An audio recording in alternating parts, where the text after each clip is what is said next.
আমরা সাজেক 0 পয়েন্টের একটু আগে 30 টাকার টিকিট দিয়ে প্রবেশ করতেছি একটি মিনি পার্কে। এই যে সবাই ছবি তুলতেছে। প্রবেশ করলাম পার্কের ভিতরে। এর মধ্যে অনেক ছোট ছোট বাচ্চারাও প্রবেশ করেছে সাজেকের ভিতরে। বাচ্চারা খুব আনন্দ পাচ্ছে। কিছু মূর্তি এখানে রাখা আছে। এখানে কিছু নির্দেশনাবলী রাখা আছে। এটি হচ্ছে শিকারী বন্য শুয়োর শিকার করে সফলভাবে বাড়ি ফিরে আসে। ওদের ঐতিহ্যবাহী একটা দা এটা হাতে নিয়ে দাঁড়িয়ে আছে। এইটা দিয়ে পাহাড়ের বন টন কাটে। যে পশু পাখির মাথা, বন্য শূকর সহ হরিণ, এগুলি বাস্তব মাথা ঝুলিয়ে রেখেছে। ওদের ঐতিহ্যবাহী পোশাক পরে মূর্তি বানিয়ে রেখেছে। অনেকেই আবার ওদের পোশাক দিয়ে ছবি তুলতেছে। এখানে দোলনা, মহিষ বানিয়ে রেখেছে ঐতিহ্যবাহী তাদের যে ধান গাছ দিয়ে ঘর। আসলে সুন্দর, অপরূপ সুন্দর।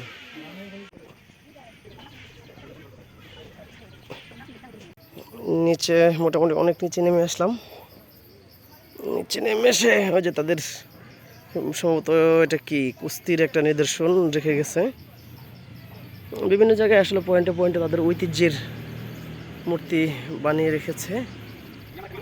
এই যে নজরুল স্যার সুন্দর করে ছোট বাচ্চাদের মতো দোলনায় বসে দোল খাচ্ছে। আসলে এখানে আসলে সবাই ছোট বাচ্চা হয়ে যাবে। তাদের জিয়াও বাক, এই যে আরো অনেক ছোটখাটো মূর্তি বানিয়ে রেখেছে। তাদের নিদর্শনটাকে ধরে রেখেছে। তাদের ঐতিহ্যের পরিচয় তারা বিভিন্ন মূর্তি, ফেস্টুন, ব্যানার ইত্যাদির মাধ্যমে বাঁচিয়ে রেখেছে। এই যে আমাদের স্যারেরাও ওইখানে দোলনায় বসে দোল খাচ্ছে। সবচেয়ে বড় বিষয় হচ্ছে এখানে আসলে অনেক সুন্দর একটা ভিউ দেখা যায়। আমি আপনাদেরকে দেখাচ্ছি। যে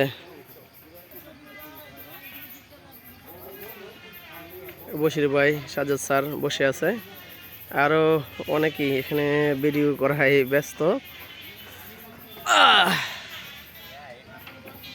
আরো আছেন রাইসুল স্যার। আসলে লোসাই উপজাতিদের যে ঐতিহ্য এটা আসলে এখানে তুলে ধরে রাখার চেষ্টা করা হয়েছে। এই জন্য এটা একটা মিনি পার্ক বলা যায় আর কি। পার্ক, পাহাড়ের জায়গা কম তো, অল্প জায়গায় তারা তাদের ঐতিহ্য ধরে রাখার চেষ্টা করেছে। অনেকে আবার এই যে পাহাড়ি সাজ সেজে এখানে আছে। এই জন্য টাকা দিতে হয় অবশ্য। আর এইখানে ঢুকতে গেলে এন্ট্রি ফি হচ্ছে 30 টাকা। এই যে আমাদের স্যারেরা দেখতেছে। এই যে লোসাই ঐতিহ্যের নিদর্শনাবলী কবির স্যার ভালো করে পড়ে পড়ে দেখতেছে। তাদের ঐতিহ্য ফ্রেমে বন্দি করে রেখেছে। আসলে দেখা যাচ্ছে না ভালো রকম। এটা একটা কাচের বক্স। এখানে তাদের কিছু বইপত্র ইত্যাদি নিদর্শনাবলী রেখেছে। কি শক্ত মোটা কাঠ দিয়ে তৈরি তাদের ঘরে ওঠার জায়গা। এই যে উঠলাম, ঘরের ভিতরে আসলাম। বর্তমানে অনেক সংস্করণ করা হয়েছে।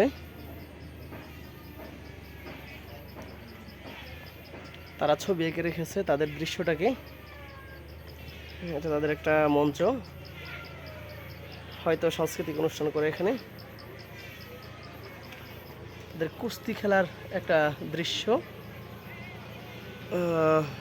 কুস্তি, তাদের মধ্যে অনেক যুদ্ধ করতে হতো। পশু পাখি প্রাণী ইত্যাদির সাথে কাঠখড়ি সংগ্রহ করে তারা জীবিকা নির্বাহ করত।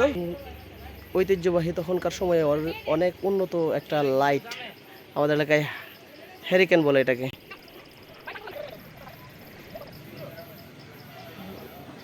যে উপজাতিদের সাজে তারা সেজেছে। এই পোশাকগুলি অবশ্য তাদের কাছ থেকে নিয়ে আসতে হয়।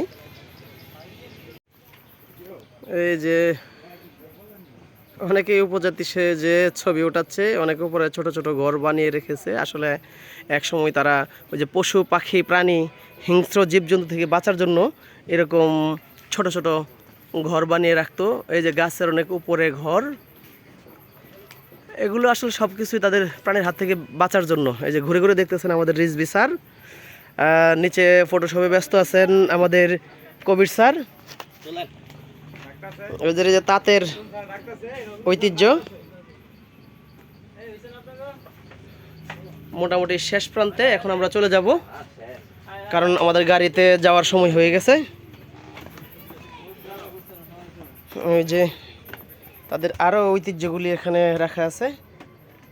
আমরা ছোট ছোট ঘর, এই ঘরে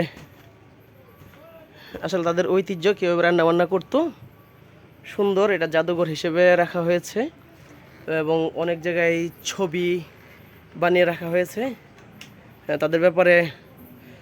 লালুসুত নিরাপত্তা স্তম্ভ, ওই যে রান্না কীভাবে করতো, এগুলি অনেকগুলি আসলে সংস্করণ করতে হবে, ভেঙে গেছে অনেক কিছুই। তাদের ভাষা অনেকগুলো আসলে পড়া যায় না, তাদেরকে স্মৃতিচারণ করে রেখেছে দেয়ালে এবং অনেকের মূর্তি বানিয়ে রেখেছে। ওকে, গুড বাই সাজেক।